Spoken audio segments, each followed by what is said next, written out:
nwe anyị Jesu Kristi n'ịhụnanya nke Chukwu Nna na ịdịkọ n'otu nke Mmụọ Nsọ na-enye dịrị unu niile.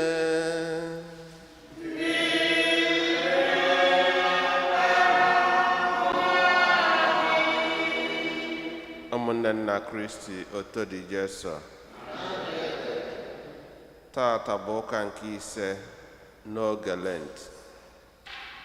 Anyị na-achụ aja misa maka udo n'ụwa niile.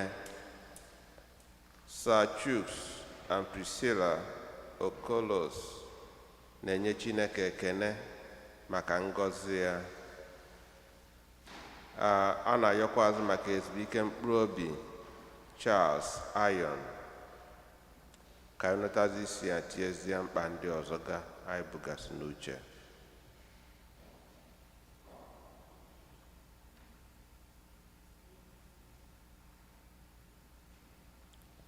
Ụmụnna, ka anyị kwado onwe anyị ka maka nnukwu eme nke Eucharistia site n'ikwupụta njọ anyị ga.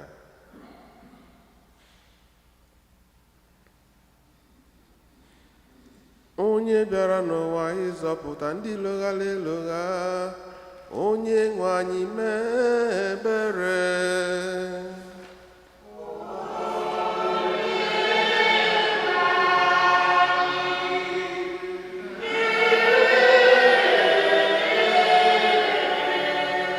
Onye bịara n'ụwa ịtọghata ndị ome njọ, Kristi mee ebere.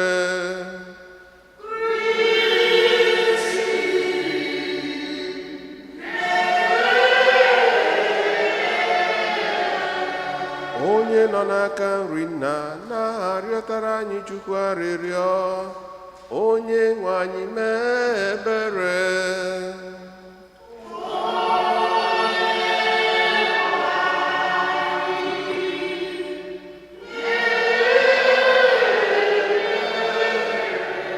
Ka Chineke jike niile mere anyị ebere, gbaghara anyị njọ anyị, duru anyị na ndụ ebe ebe.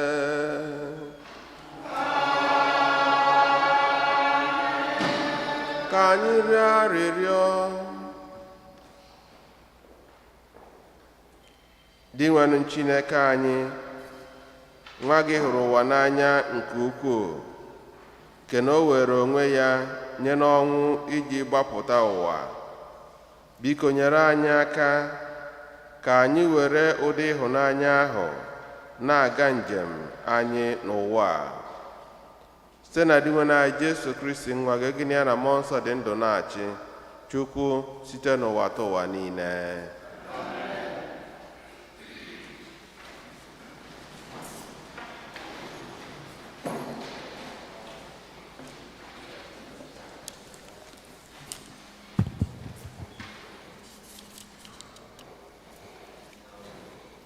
Ihe ọgụgụ ewetara n'akwụkwọ onye amụma Ezikiel. Onye nwe anyị kwuru sị, ugbu a ana m aga imeghe ala ili unu. Ndị nke m, ihe m bụ n'obi bụ isi n'ala ili unu kulite unu, bịakwa dughachi unu azụ n'ala Izrel. Ndị nke m, unu ga-amata na abụ m osebụrụ ụwa mgbe m meghere ala ili unu, bịakwa si n'ala ili kulite unu. Aga m etinyekwa mmụọ m n'ime unu, unu ewere bịa dị ndụ. Aga m emekwa ka unu gaa birikwa n'ala unu ọzọ. Unu ga-amatakwa na mụ onwe m bụ di nwenụ, bụ ọka ome. Ọ bụ ihe a ka onye nwe anyị kwuru, okwu nke osebụrụ ụwa. Ebere na uju mgbapụta dị n'ebe onye nwe anyị nọ.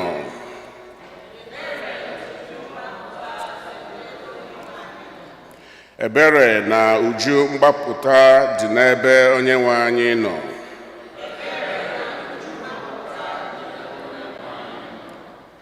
Onye nwe anyị, site n'ime mmiri miri emi ka m si akpọku gị.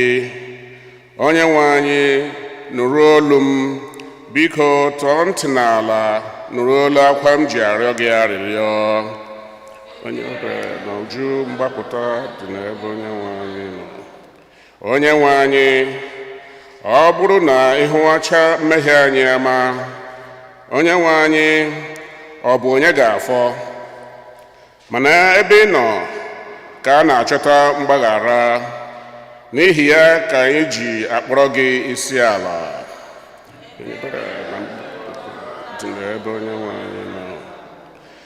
Mkpụrụ obi m na-eche onye nwe anyị, atụkwasịra m obi n'okwu ya. Mkpụrụ obi m na-achọ onye nwe anyị karịa otu onye nche abalị si eche ọbụbọ. Ka onye nche abalị chewe chi ọbụbọ, ma Izrel chewe onye nwe anyị.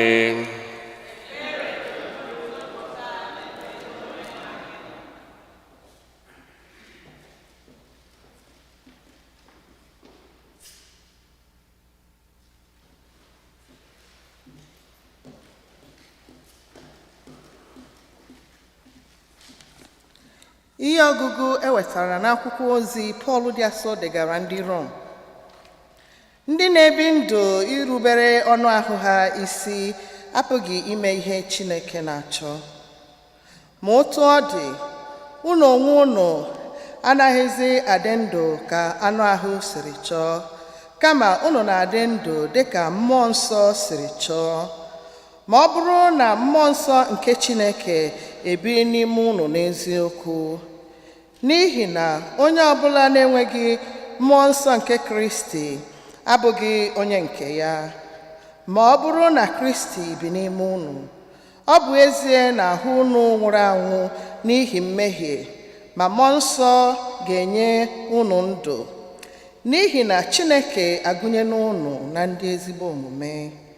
Ọ bụrụ na mmụọ nke Chineke, onye ahụ mere ka Jesu si n'ọnwụ bilie, bi n'ime unu, onye ahụ mere ka Kristi si n'ọnwụ bilie ga-esikwa n'aka mmụọ nsọ ya nke bi n'ime unu mee ka ahụ unu nwụrụ anwụ dịkwa ndụ. Okwu kosebụwa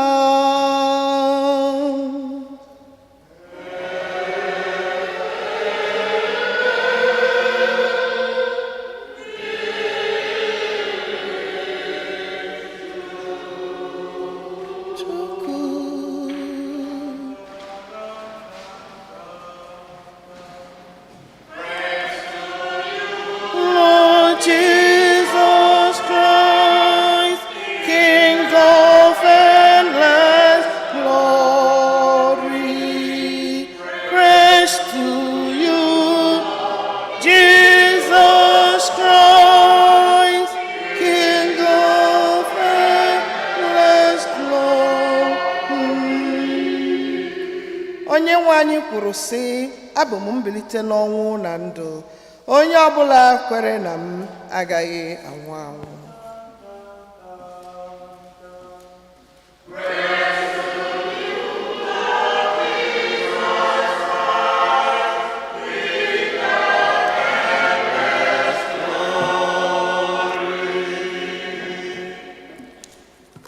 Onyenwe anyị nọnyere unu.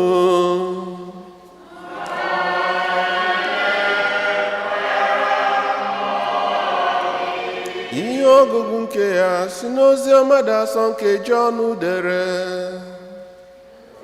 Otito dịrị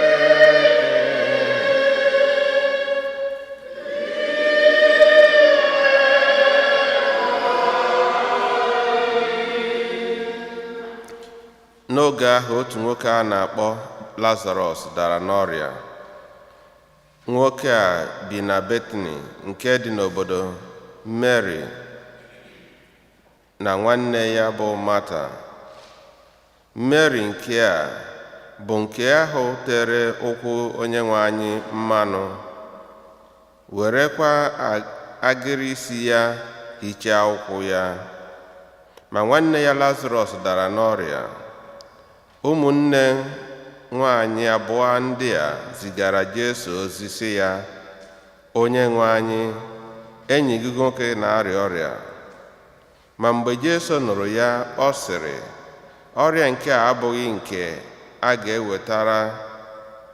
nke ga-ewetara Lazarọs ọnwụ, kama nke ga-ewetara Chineke otito, ka e wee site na ya nye nwa Chineke otito." Jesu hụrụ Mata na nwanne ya nwanyị na Lazarọs n'anya, ma mgbe ọ nụrụ na Lazarọs na-arịa ọrịa, ọ nọkwuru ụbọchị abụọ n'ebe ahụ. Mgbe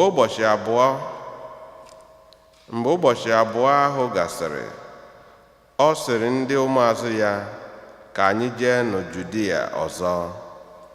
Ụmụazụ ya sịrị ya, "Onye nkuzi, ugbu a ka ndị Juu na-achọ ụzọ ịtụ gị nkume. Ị na-ejekwa ebe ahụ ọzọ?" Ma Jesu zara sị, ọ bụ na ọ bụghị elekere 12 dị n'ehihie? Ọ bụrụ na mmadụ ejegharịa n'ehihie, ọ gaghị akpọbi ụkwụ, n'ihi na o nwere ihe nke ụwa eji ahụ ụzọ. Ma ọ bụrụ na mmadụ ejegharịa n'abalị, ọ ga-akpọbi ụkwụ, sọọ ngọngọ, n'ihi na ìhè adịghịkwa iji duzi ya. Mgbe Jesu kwusịrị ihe ndị a, ọ sịrị ụmụazụ ya, "Enyi anyị Lazarọs adaara n'ọrịa, ma ana m aga ka m kpọtee ya n'ụra." Ụmụazụ ya wee sị ya, "Onye nwe anyị, ọ bụrụ na ọ dị n'ụra, ahụ ga-adị ya mma."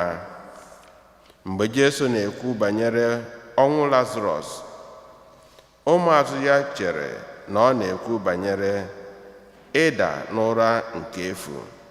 Jesu wee kọrọ ha ihe merenụ, sị, "Lazarọs anwụọla, ma n'ihi unu ana m aṅụrị ọṅụ na anọghị m n'ebe ahụ mgbe ọ nwụrụ, ka unu wee kwere. Ngwanụ ka anyị jekwurunụ ya." Tọmọs, onye a na-akpọ Ejima, were gwa ndị ụmụazụ Jesu ibe ya sị, "Ka anyị soronụ ya jee, ka anyị sorokwa ya nwụọ." Mgbe Jesu bịaruru, ọ hụrụ na ozu Lazarọs anọọla ụbọchị 4 n'ili. Betani dị Jerusalem nso, ihe dị ka kilomita 4. Mgbe ahụ ọtụtụ ndị Juu bịara ka ha kasie Mata na Mary obi maka ọnwụ nwanne ha nwoke. Mgbe Mata nụrụ na Jesu abịara, o jere zute ya, ma Mary nọdụrụ n'ụlọ. Mata wee sị Jesu, "Onye nwe anyị, ọ bụrụ na ị nọ ebe a, nwanne m nwoke agaraghị anwụ. Ma ama na ọbụna ugbu a Chineke ga-enye gị ihe ọbụla ị rịọrọ n'aka ya."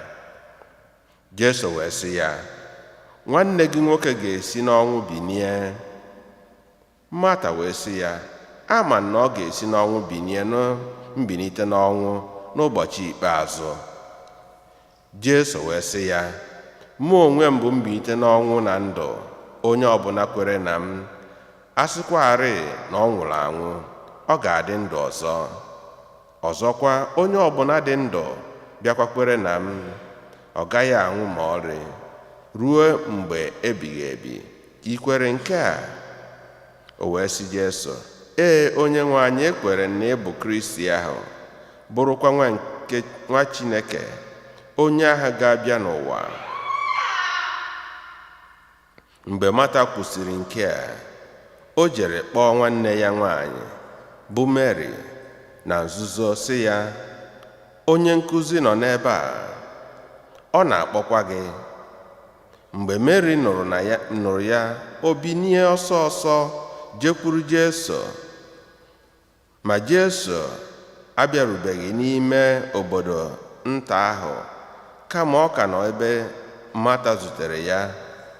Mgbe ndị Juu ndị ha na Mary nọ n'ụlọ, ndị na-akasikwa ya obi, hụrụ ka Mary biliri ngwa ngwa pụọ, ha sochiri ya azụ, n'ihi na ha chere na ọ na-aga n'ili ka o bee akwa n'ebe ahụ.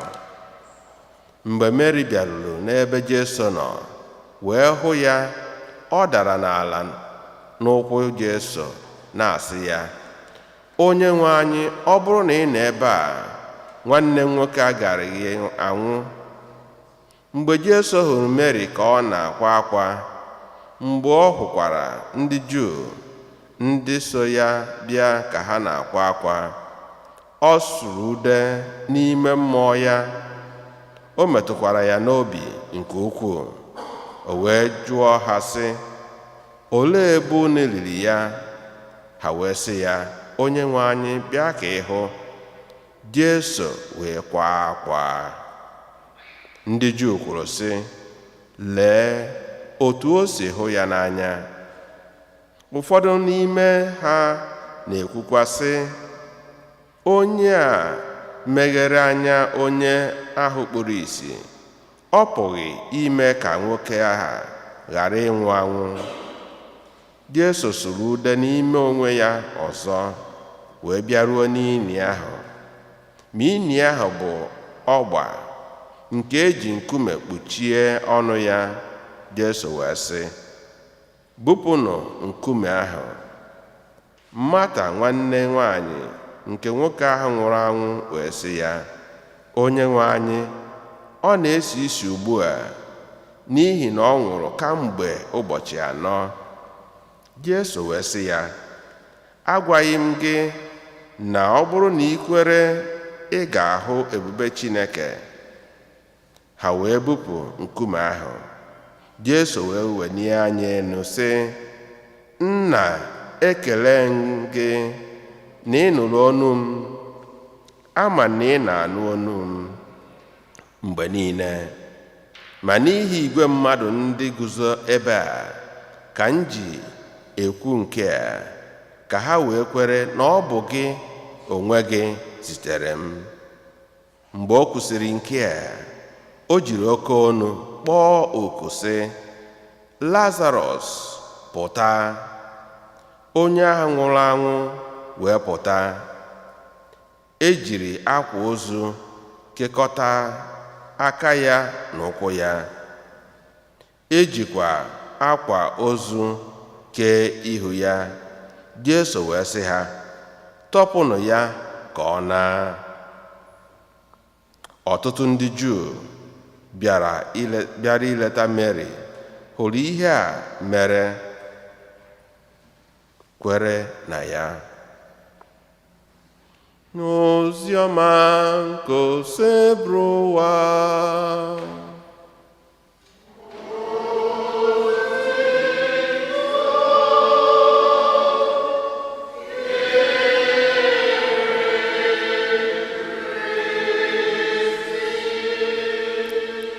Ka anyị si n'oziọma a nweta mgbaghara njọ anyị. Enwere mission appeal.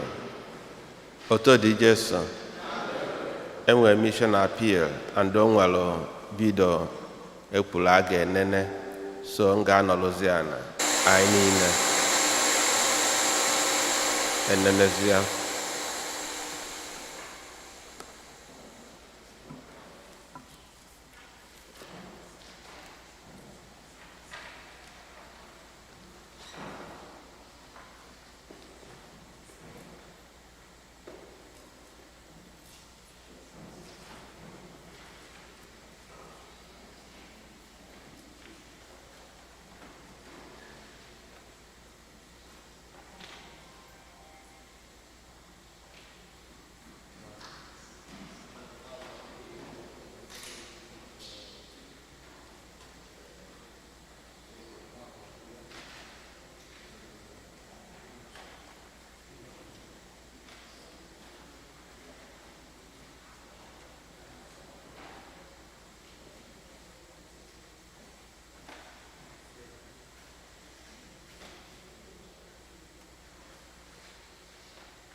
oke ka anyị na-ekwu obere okwu wee na-eche ha dịka anyị fụrụ n'ozi ọma Jesu mere Lazarọs ka o si n'ọnwụ wee kunite.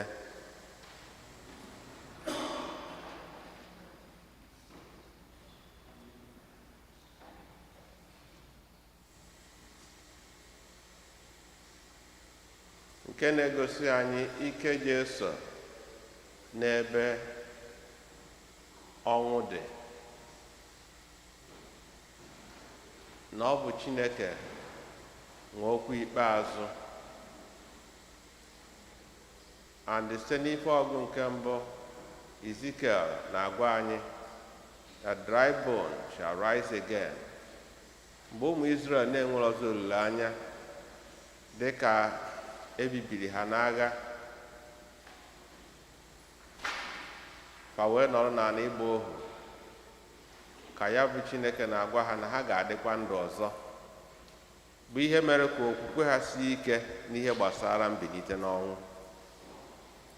Jesu wee bịa n'ozi ọma taa wee mejupụta ya igosi ike nke Chineke n'ebe ọnwụ dị, ọnwụ ahụ na-eti anyị otiti ikpeazụ, wee na-agwa anyị ka okwukwe anyị sie ike n'ebe ọ nọ. Pọl dị asọ n'ife ọgụ nke abụọ wee na-akpọ anyị oku ibi ndụ ime mmụọ wee zere ndụ anụ ahụ.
open el micrófono. Brian. Dile que yo voy a poner el micrófono, que la mano escucha. No.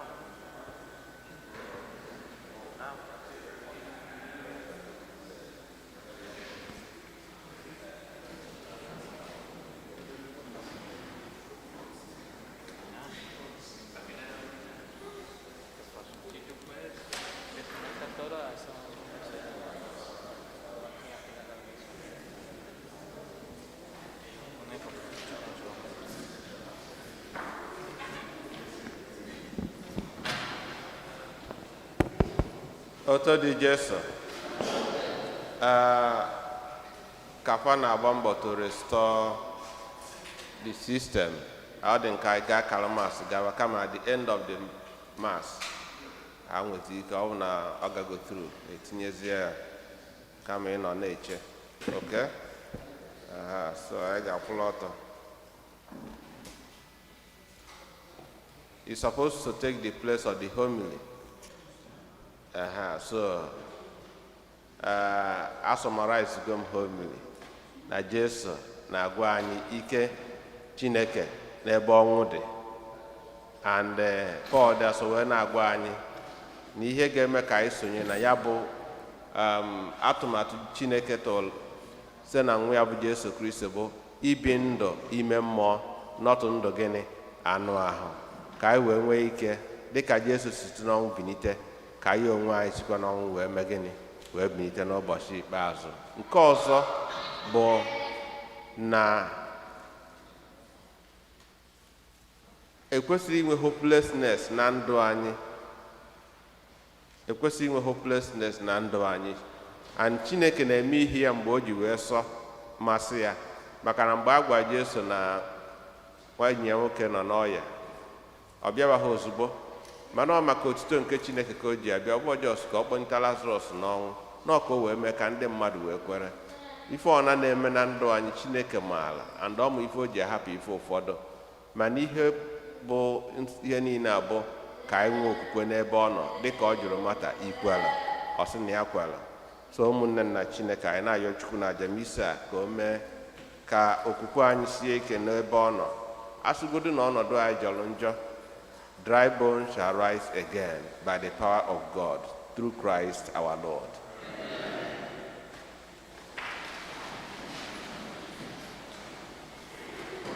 Ekwe m n'otu Chineke na ji ike niile, onye nwere eluigwe na ala, na ihe dum a na-ahụ anya na ndị anaghị ahụ anya, ya na otu onye nwe anyị Jesu Kristi, so otu nwa Chineke mụrụ, nna mụrụ tupu ụwa atọ ụwa niile, Chukwu si na Chukwu, ihe si n'ihe, ezi Chukwu si n'ezi Chukwu, a mụrụ ya amụ eme ihe eme, ya na nna bụ otu ihe ha ji bụrụ Chukwu, onye si na ya mee ihe dum, onye maka ihe anyị bụ mmadụ na maka ihe nzọpụta anyị si n'eluigwe gbadata, were ahụ na beji Maria site na mmụọ nsọ, ọ bụrụ mmadụ, abịa kpọgbuo ya n'obe n'ihi anyị n'oge ọchị Pontius Pilate, ọ taa ahụhụ, ọ nwụọ, elie ya, ma o bilitere n'ụbọchị nke atọ ka akwụkwọ nsọ si kwu, ọ rọgo n'eluigwe, nọ n'aka nri Chukwu,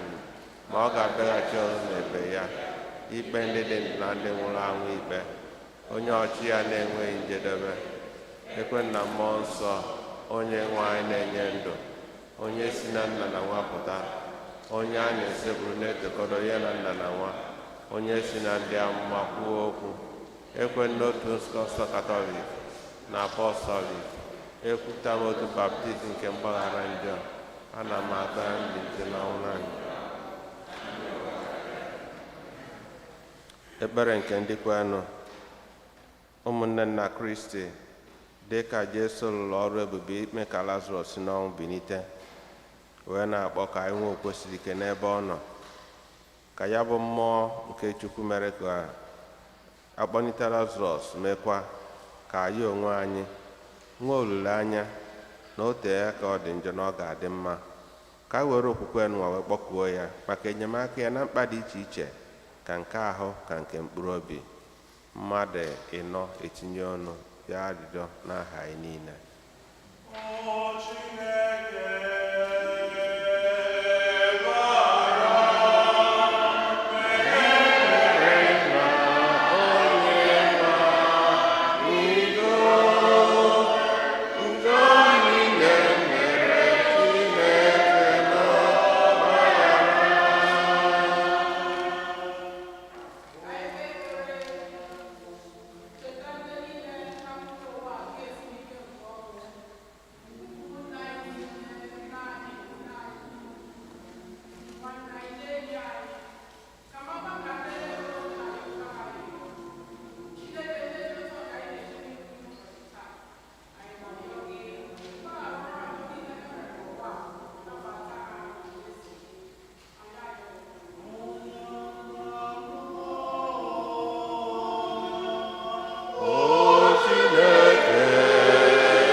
ka anyị natazi tinyezie mkpa ndị ọzọ anyị bụ n'uche.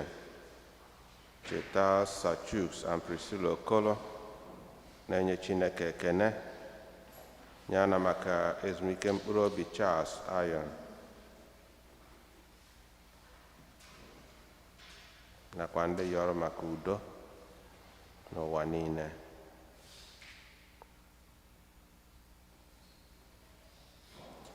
Chineke nna pụrụ ime ife niile nọ n'arịrịọ na ekpere nke anyị bụ ụmụ gị na-ebute n'iru gị n'ihi obiọma gị meere anyị ihe niile nke anyị ji ume a na-arịọ gị site na Kristi dị nwe n'anyị. Ka anyị nọdụzie anyị.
yọbanụ ụmụnne na ụmụnna nke aja mụ na unu na-achụrụ ịga asọ Chineke dị ike niile ịnara nụ.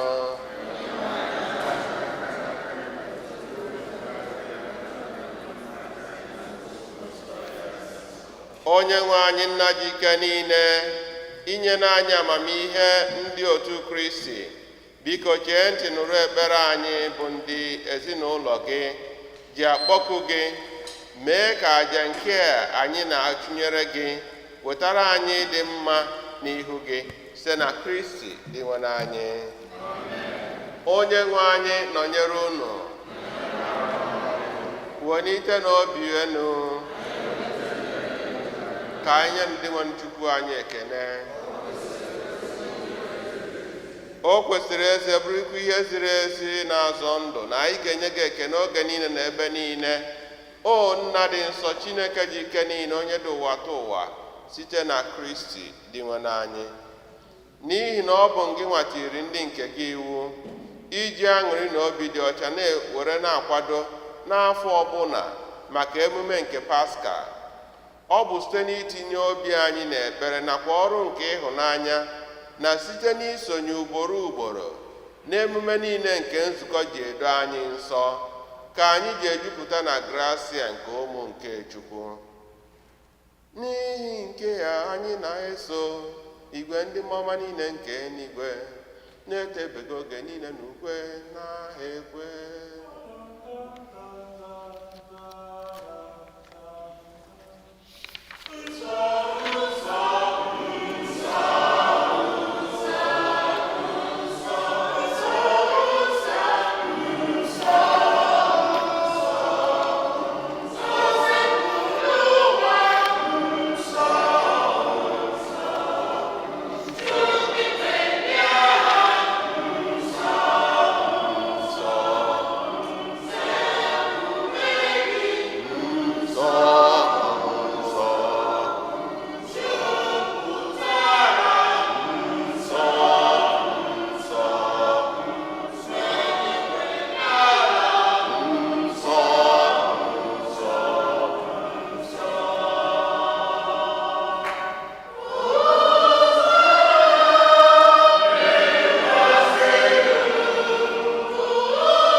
Nna anyị dị nsọ esi esọ gị na-edo ihe dum nsọ.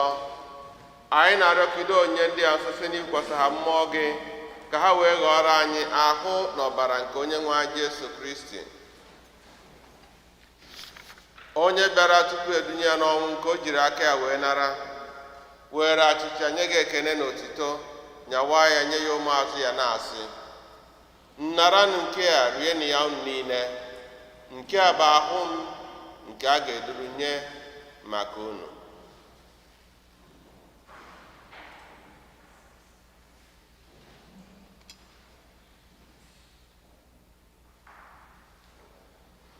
Otu akwa ka o si mee mgbe ha richara ndị anyasị, o buru iko mmanya nyekwa gị ekene na otito, bunye ya ụmụazụ ya na-asị, nnaranụ nke a ṅụọnụ ya unu niile, nke a bụ iko nke ọbara m nke ọgba ndụ ọhụrụ dị ebe ebe. A ga-agba ya n'ihi unu na n'ihi mmadụ niile ka e wee gbaghara njọ. Na-emenụ nke a na ncheta nke m.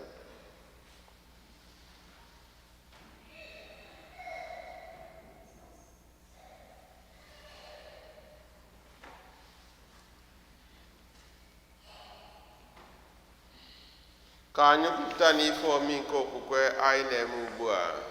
Anyị na-ekwupụta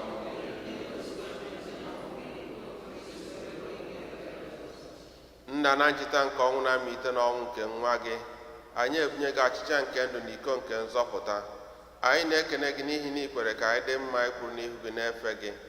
Anyị ji ume a na-arịọ ka anyị bụ nnanata ahụ na ọbara Kristi bụrụ otu site na njikọ nke mmụọ nsọ.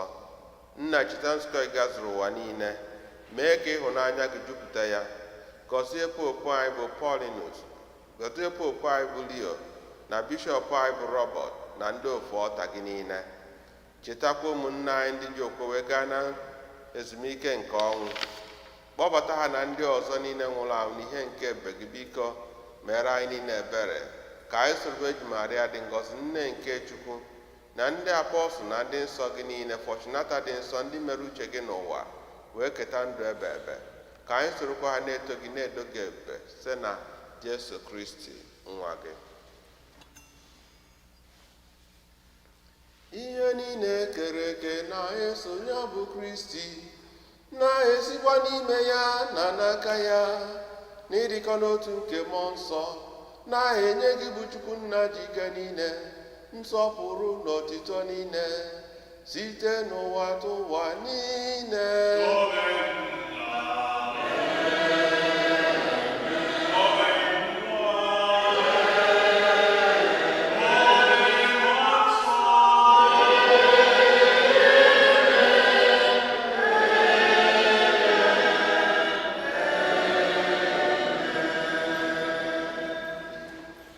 Ụmụnna, ka anyị were ekpere na onye nzọpụta anyị kụziri anyị wee gbakọọ Chukwu Nna na anyị nọ n'eluigwe.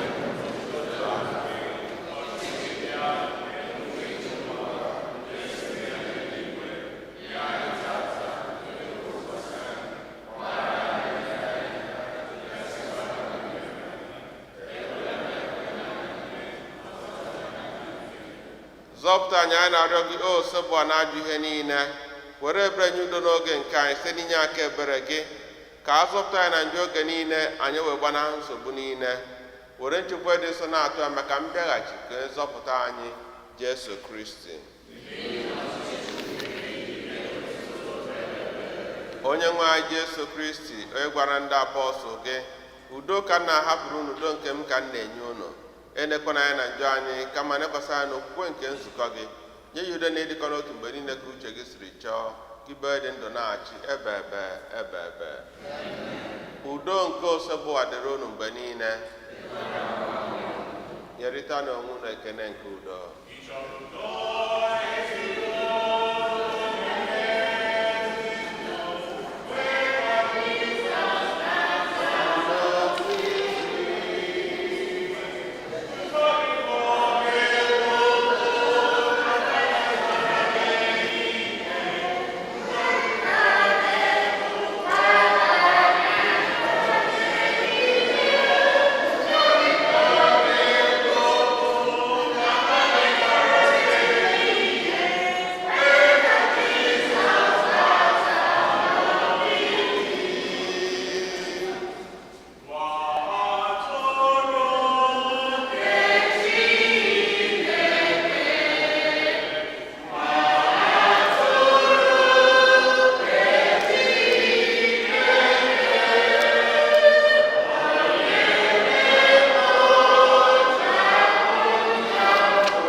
anyị Jesu Kristi na-ekpochapụ njọ nke ụwa, ha nwere isi ọma bụ ndị akpọ n'oriri nke nwa atụrụ Chineke.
Ka anyị rịọ arịrịọ.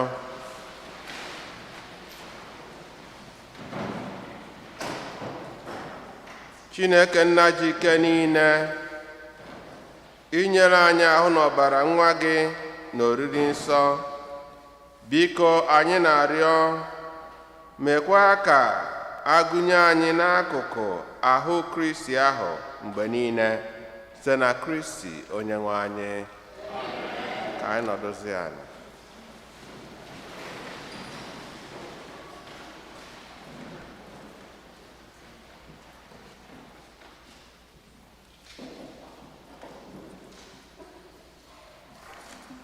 Otodri Jesu, second collection.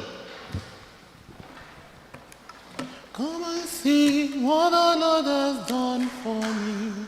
Come and see what the Lord has done for me. Come and see what the Lord has done for me. It were to be made, I would really pay. Come and see what the Lord has done for me. Come and see what the Lord has done for me. Come and see what the Lord has done for me. It were to be made, I would really pay. It were to be made, I would really pay. It were to be made, I would really pay. Oh, come and see what the Lord has done for me. It were to be made, I would really pay. Otodri Jesu, our parish announcement. The African community of St. Fortunata invites you to a spiritual pilgrimage to the National Shrine of Divine Mercy on Sunday, April 12. Cost $55 adults, $35 children. See the bulletin for reservations and details. We are preparing for our Holy Week devotions and need 70 volunteers for the Good Friday procession at 7 p.m. Volunteers, men and women, are needed to carry the lamps and the statues and assist with organization. Please be in the church basement by 6 p.m. Sign up at the religious article stand. You are signing up with me. I have the list. Please, I need to confirm it today because I must submit the list to the parish tomorrow. So all those that I have their names already, please, you're going to confirm today that you will be part of the procession. Friday, on a Good Friday, April 3rd, Good Friday. We do it every year, and our community, our Igbo community, will play a very big part. Nwoke nwanyị ndị ụmụ okorobịa na ụmụ agbọghọbịa. We need everybody.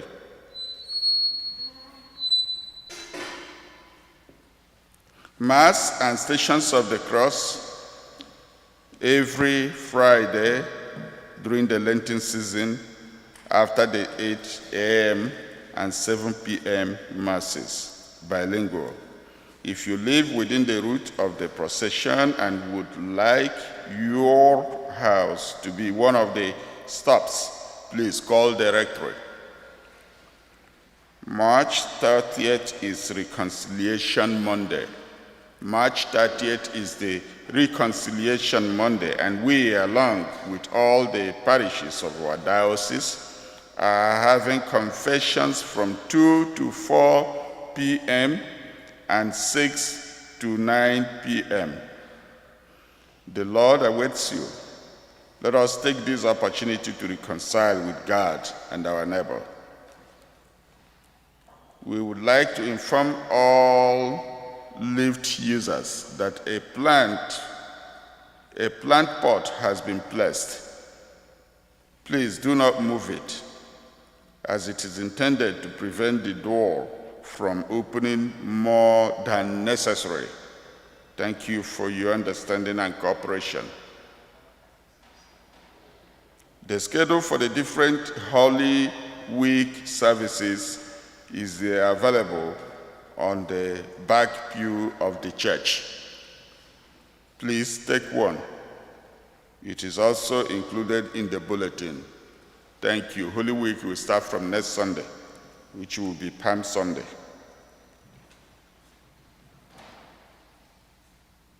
We would like to inform. Let's joyfully support the annual Catholic Appeal. Our goal is $26,804, and together we can achieve it. Every contribution makes a difference.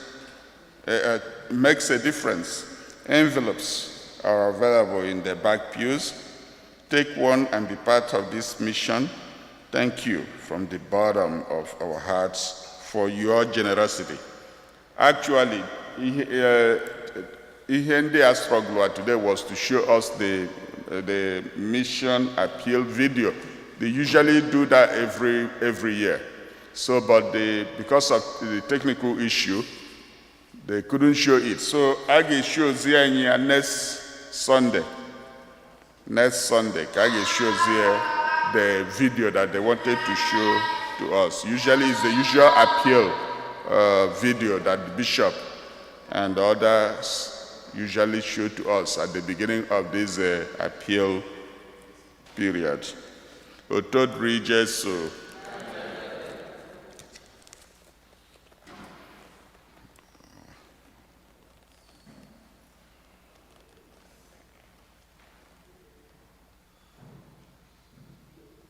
Okay, I know how to do today except to say our committee of friends for our late brother Ndubi Sibe is continuing. So please, if you haven't put in something, do, so that I complete that process and move on to other things.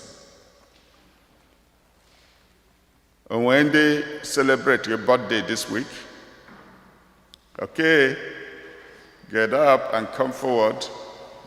May the blessings of the Lord be upon you. We bless you in the name of the Lord. May the blessings of the Lord be upon you. We bless you in the name of the Lord. Happy birthday! Happy birthday to you. Happy birthday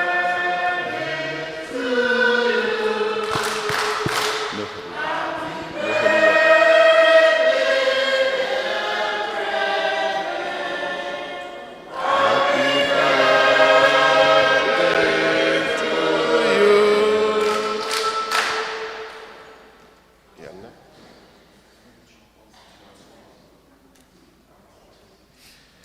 Enyemaka dị n'afọ Onyenwe anyị. Osebo nụrụ arịrịọ anyị. Onyenwe anyị nọnyere unu. Chineke nna pụrụ n'ife niile, anyị na-ekene gị n'ọgọgụ n'afọ mma gị. N'ebe anyị nọ n'ụzọ pụrụ iche, anyị na-enye gị ekene n'isi John Paul na Amarachi, ndị na-echeta n'ụzọ ụka anụnwa ụbọchị ọmụmụ ha. Anyị na-ayọ ka ịgbatị aka gị dị nsọ, gọzie ha. Gọzie ndụ nke i nyere ha, gọzie ezinụlọ ha, nne na nna ha. Anyị na-ayọ ka ịbawanyere ha ndụ n'elu ndụ, ahụike n'elu ahụike, aganihu n'elu aganiru. Gboro ha mkpa ka nke anụ arụ ka nke mkpụrụ obi, chekwaba ha n'aka ajọ mmụọ na aka ajọ mmadụ. Gọzie mbọ ha na-agba ka ọ na-amịta mkpụrụ, ka ha si ebe ha na-afụtakwazị dị mma gị. Nye ha uju nke ndụ ka nke ahụ ka nke mkpụrụ obi, ka ọ ga-abụ ha fesịa gị nke ọma n'ụwa, ka fa nwekwazi ike ịfụ gị eru na eru na eze gị mgbe ụwa gasị site na Kristi dị nwe n'anyị. Ka Chineke dị ike niile gọzie unu, nye unu ogologo ndụ na ahụ isi ike na aga n'ihu ihe akụakụ ihe enwe enwe n'afa Nna na Nwa na Mmụọ Nsọ. Amen. Udo dịrị unu. John Paul.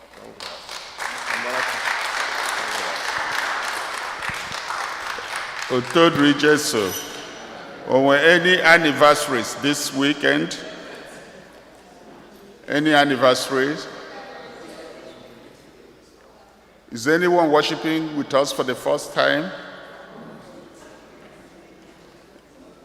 Okay.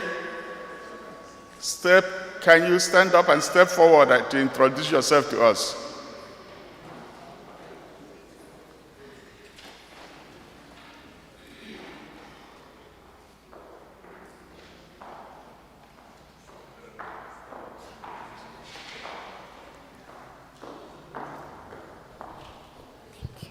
Good afternoon, everybody. Good afternoon. My name is Onini Okoeshi. I'm from Delta State. I moved to New York January 10th of this year. I was formerly based in Missouri. Nigeria, I'm a trained lawyer. Here, I'm moving into cybersecurity compliance. That's me. You are welcome in the name of the Lord. You are welcome in the name of the Lord. We can see you in the glory of the Lord. You are welcome in the name of the Lord. Thank you, our sister. So you've come to stay in New York, huh? So we'll be expecting you to worship with us every Sunday at 1 o'clock. And after Mass, just meet me so I can get your number, okay? Thank you. Thanks for coming. Otodri Jesu. The outside looks so nice, but I don't even grab that of anything. Nobody told me of anything. So I don't know whether garage function will function today. But anyway, Otodri Jesu, and happy Sunday. Happy to see you again, Father Emmanuel. Thanks for the Mass. Thank you.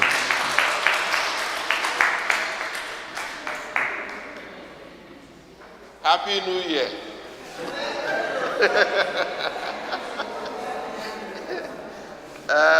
Obi bụ sọ aṅụrị ịnọ n'etiti unu. Ọ na-adị n'obi ịbịa, mana mgbe ụfọdụ akacha ọdagharịa, like aka m ịbịa last week, ebulite ofu ihe na parish anyị. A na-anabata pastọ na a na-eme nke a na a na-eme nke ọzọ, ndị onwe ka ọ dị na ndị ọzọ na-enọrị ya. So mkwagharịkwa mụ na fada kakwazi ya ọdabaghị this week.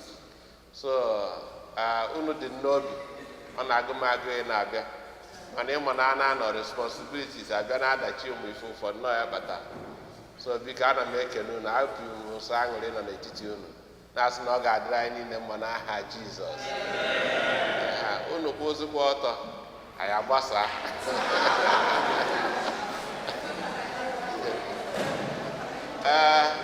Ndị so amụmụ asụ anyị na-ekene unu. Okay? God bless you. Onye nwe anyị nọnyere unu.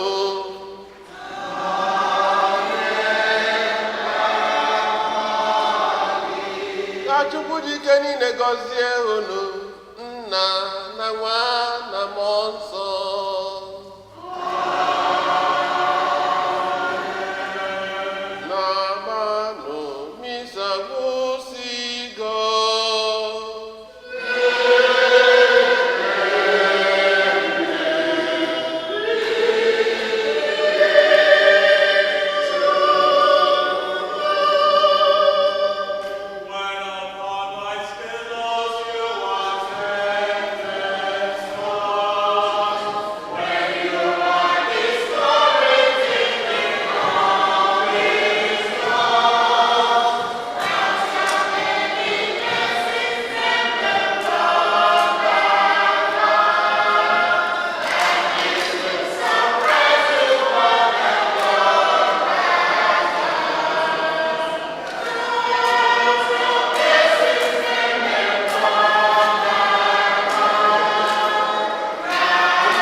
choir practice next Saturday in the church basement. 3 o'clock. Thank you. 4 o'clock. 4 o'clock next Saturday. Thank you.